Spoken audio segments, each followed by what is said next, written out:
Hi everybody, how are you? Welcome to ANT 205, Archaeology in the Human Past, our online version of this course. Let me start out by apologizing for how long it took me to get this video up. I usually like to have this up really in the first few days of class, and we're now a full week into class here, and it's taking me a little longer to get up than usual, as you might guess. The beginning of this semester has been pretty crazy, and there's just a lot of extra logistical work this semester, and so I'm a little far behind on this. But hopefully you've been able to start navigating the web, the Blackboard, and using some of the materials, and I can see that certainly some of you have started to tackle some of the modules. But I wanted to get this video up right now just to give you a little bit of a walkthrough of the syllabus and Blackboard, and I'm going to try and make this really brief and also a chance to sort of introduce myself to you and what the course is sort of about. So what you're looking at here on your screen is the syllabus, obviously, which you have had access to, but maybe you haven't really pulled it down and taken a look at it yet. So if not, we'll get a chance to go through it right now. Let me introduce myself first. My name's Dr. Farley. I'm a professor here in the anthropology department. I'm a permanent faculty member here, so I'm here every semester. And I am an archaeologist. I'm primarily a New World historical archaeologist, and which means that I work in the Western Hemisphere, and I work during the period when we utilize written historical data alongside archaeological data. I mostly focus on the colonial period in our local area in colonial New England, especially in Connecticut, in the 17th century, 18th century, and 19th century, and particularly looking at interactions between Native Americans and Euro-Americans during that time period. So, so this course is very much in my wheelhouse. This is my sort of bread and butter course. I teach a couple of sections of it almost every semester, and so hopefully I can bring some expertise to that for you all.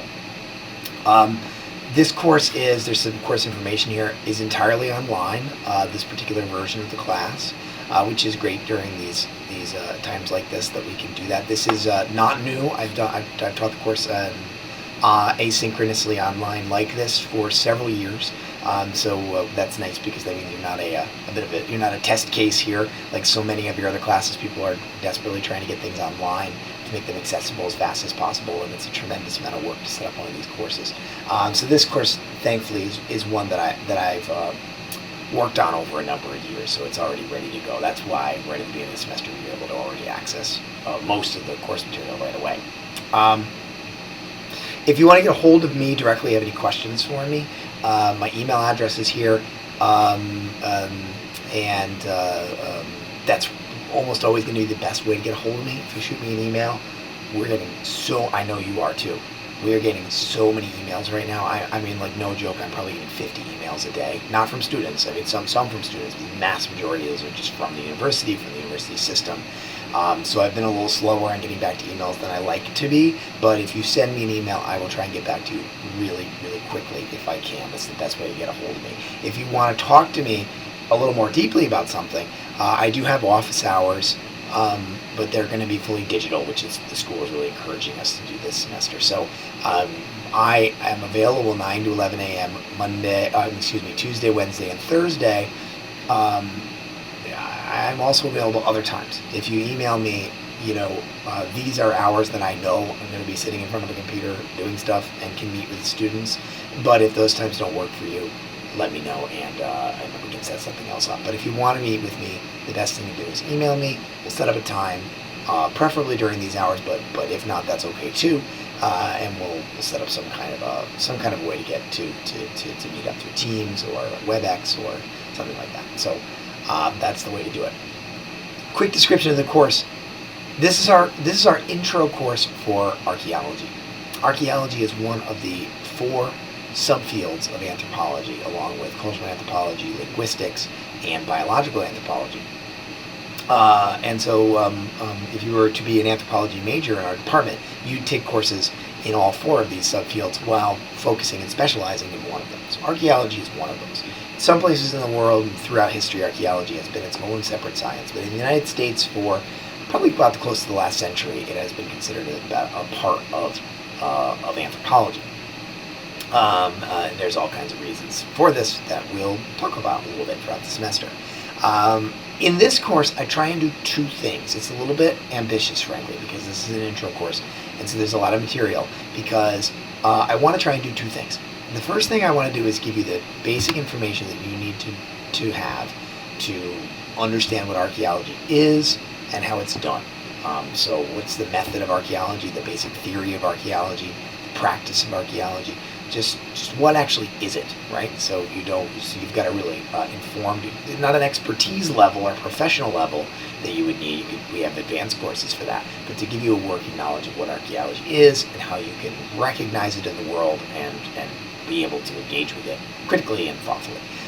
The second thing is that I use a lot of case studies from around the world to give you a little bit of a global perspective on archaeology. So you'll see in here, we're going to talk about archaeology on several different continents and from over the span of millions of years, with a particular focus on the last maybe 20,000 years, which is where most archaeologists work. But that's sort of the idea, trying to do both these things at the same time. And so you'll see in the schedule that most of the methodological kind of stuff is sort of front-loaded in the first few modules, and then as we moved into the course later, it gets more and more into case studies and looking at different parts of the world. There's no required textbook for this. Your grades in this class are fairly straightforward. You have 2 exams, one like a midterm and a final, although as you'll see in a moment, the due dates are very flexible. And then the biggest portion of your grades are a combination of the labs and forums. This course is taught in a module format. So you've probably already seen on Blackboard, you have some, kind of course document tabs at the top, and then underneath that you have all these modules. There's, let me see how many are there. So there's 14 in this class, which is, you'll notice, basically the same number as there are weeks in a semester. So this is designed to be a module. It's designed to be roughly a week of work in a normal class, in a normal in-person class. And so the way you complete this course is you sign into each module in turn. Start with module 1, and there'll be things for you to do in there, and they'll be ordered the way that I would suggest you do them. So usually there's something to watch. Most of the time it's going to be a lecture, but it might be a movie or something else. And then there's usually something for you to do. In just about all cases, I think except in module 1 maybe? Anyway, we'll get to the modules. We're going to go through the modules in just a second. There'll be something for you to do. So in some cases that's going to be like a forum where there's going to be a question posed to you and I'll ask you to respond to it in a certain number of words.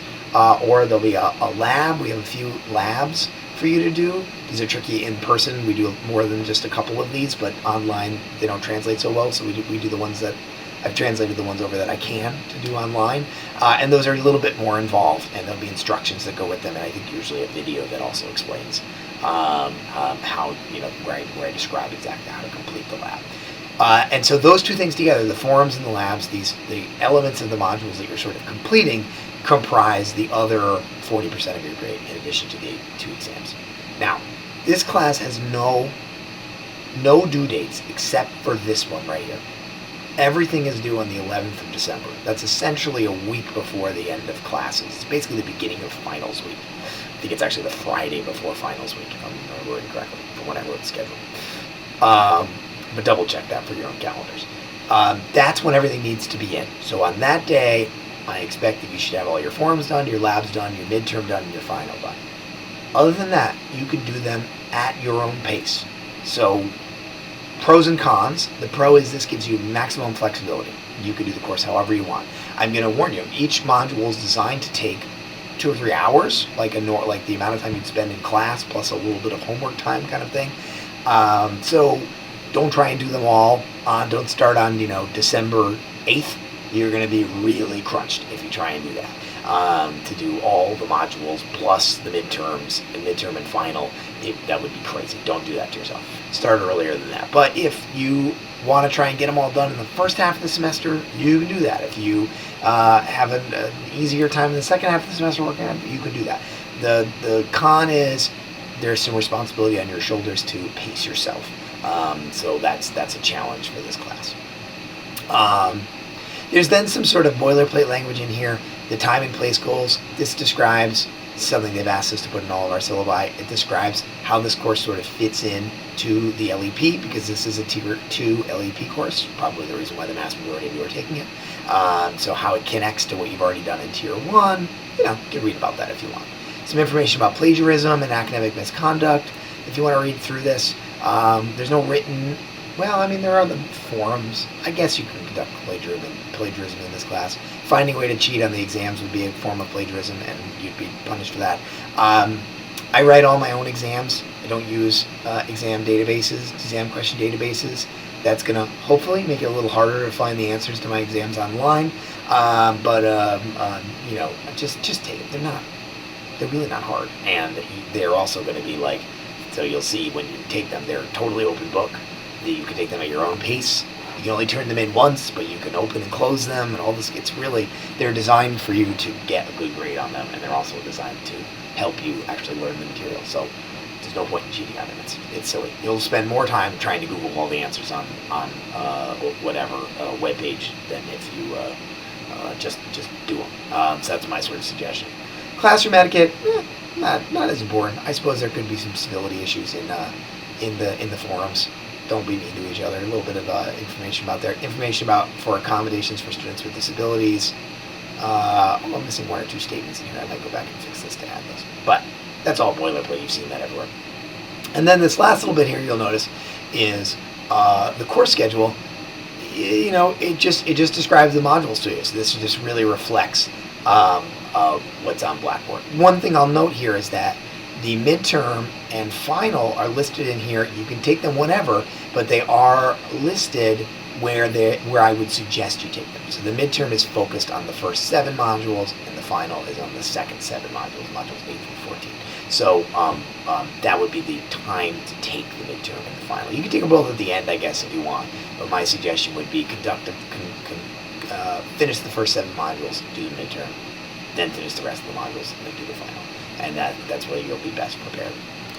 Okay, let's hop on over to Blackboard really quick, which is right here. Some of this you might not be able to see just yet, but you will, and your view is going to be very slightly different, obviously, because this is the instructor view, but it should be very similar to this. So there's some obvious tabs here at the top. There's the syllabus. This little tab here, there's nothing in it yet. This is where this video will be. So if you've checked before, you're not going to see this, but by the time you're looking at this video, this tab will be available. There is some review sheets for the midterm and the final. Notice these things are already available to you. And then the modules begin with Module 1. I'll say here, and I know I mentioned this in an email earlier, please try and get this Module 1 done ASAP. Do it right now if you can, if you haven't yet, because this is the best way that I have to determine who is attending this online class. I actually have to submit attendance to the university to make sure that everybody's in the class. And if you're not participating in the class, the university will remove you from the course, and then you have to get special permission to get back into it. It's a pain in the butt. So go ahead and do that right away. Anything else? And then after that, you'll see, so they become a little bit more straightforward. Module 2, right? So there's a video to watch, as well as I usually give you the PowerPoint too, so you can follow along. You'll be able to see the PowerPoint in the video, but you can also have a PDF version of it. Or in this case, actually, I've got the real PowerPoint there. I should change that to a PDF. And then this one, Module 2, has a lab. And so there's an instruction video. This is a video where I describe exactly how to do the lab, and then the actual documents you need, and a place for you to submit it, right? So it's all fairly straightforward. But if you have any questions, don't hesitate to ask. Module 7 is kind of an interesting one because this discussion forum here that's in Module 7 is for both Module 6 and 7. So this is a good example here, right? So in this case, you've got a little bit of everything. There's actually a film for you to watch instead of a lecture in Module 7. I've actually got a bit of required reading. This only happens a couple of times. This is a very short newspaper article, probably take you 5 minutes to read, and then a discussion for you to partake in. And then finally, after you were to finish the first 7 modules, the midterm exam, where you can go in and take it. Like I said before, it's available the whole term. It can only be taken once, but you can open and close it, and you are allowed to use any materials from the course to get the questions right. So I would encourage you to do that. And then you just do the same thing again, work from Module 8 through 14, and take the final exam. So that is the whole shebang when it comes to that. So thank you all for taking the course. I look forward to getting to know you at least a little bit, like in the forums, stay safe, stay healthy, and don't hesitate at all to shoot me an email if you have any questions or concerns at all. Thanks, everybody.